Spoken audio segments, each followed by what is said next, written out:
On February 26, 1993, 6 people were killed and more than 1,000 suffered injuries after a bomb planted under the World Trade Center in New York City exploded. The bomb marked the beginning of a string of threats against the U.S. made during the Clinton administration by both foreign and domestic terrorists. On June 26, 1993, the U.S. Navy, under President Clinton's orders, attacked Iraqi intelligence operations in downtown Baghdad after learning that Iraqis had plotted to kill former President Bush during his April 1993 visit to Kuwait. The 23 Tomahawk missiles fired reportedly killed 8 people. On July 19, 1993, President Clinton announced an honorable compromise in a debate surrounding gays in the military. Homosexuals would be allowed to serve but could face military investigations if they acknowledged their orientation, as well as be expelled for it. The policy is labeled "Don't Ask, Don't Tell." On August 10, 1993, President Clinton signed the Omnibus Budget Reconciliation Act. The legislation, which passed both houses of Congress by slim majorities, laid out a plan to reduce the budget deficit for $496 billion through 1998, using a combination of spending cuts and tax increases. On February 3, 1994, President Clinton ended the 19-year-old trade embargo against Vietnam, noting that Vietnam was indeed trying to locate 2,238 Americans listed as missing in action since the Vietnam War. On June 14, 1994, President Clinton unveiled his welfare reform initiatives. Clinton had campaigned in 1992 on the issue, promising to end welfare as we know it. On October 9, 1994, the Clinton administration announced their plan to send more than 35,000 troops to the Persian Gulf to deter an Iraqi invasion of Kuwait. Less than 3 days after the announcement, Iraqi troops pulled back from the Iraq-Kuwait border.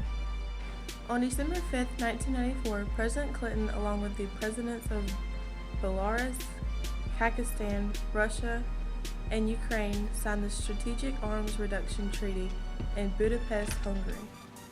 The treaty eliminated more than 9,000 warheads. On January 31, 1995, President Clinton authorized the U.S. Treasury Department to make an emergency loan of up to $20 billion to Mexico to forestall a financial crisis threatening the interconnected Mexican and American economies. On April 19, 1995, in an act of domestic terrorism, a bomb planted in a truck parked in front of the Alfred P. Murrah Federal Building in Oklahoma City killed 168 people and caused massive structural damage. In the days following the tragedy, Clinton, in widely praised efforts, spoke with victims and to the country about how to recover physically, emotionally, and spiritually from the attack. On April 9, 1996, President Clinton signed a bill giving him the power of the line item veto, which had been requested by Presidents Reagan and Bush.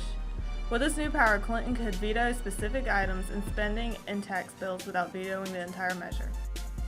On April 10, 1996, President Clinton vetoed a bill that would have outlawed certain types of late-term abortions, namely the partial birth abortion.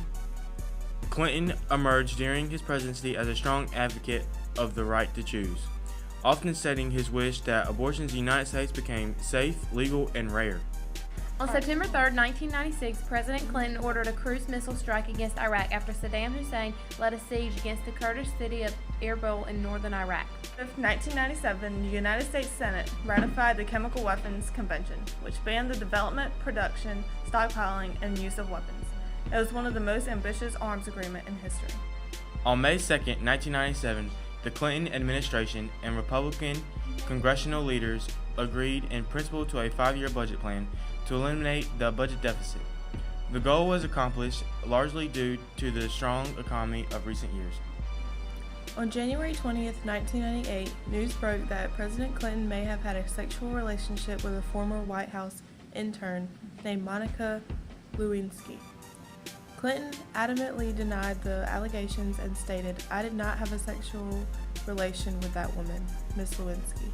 On December 19, 1998, the House of Representatives voted to impeach President Clinton on charges of perjury and obstruction of justice.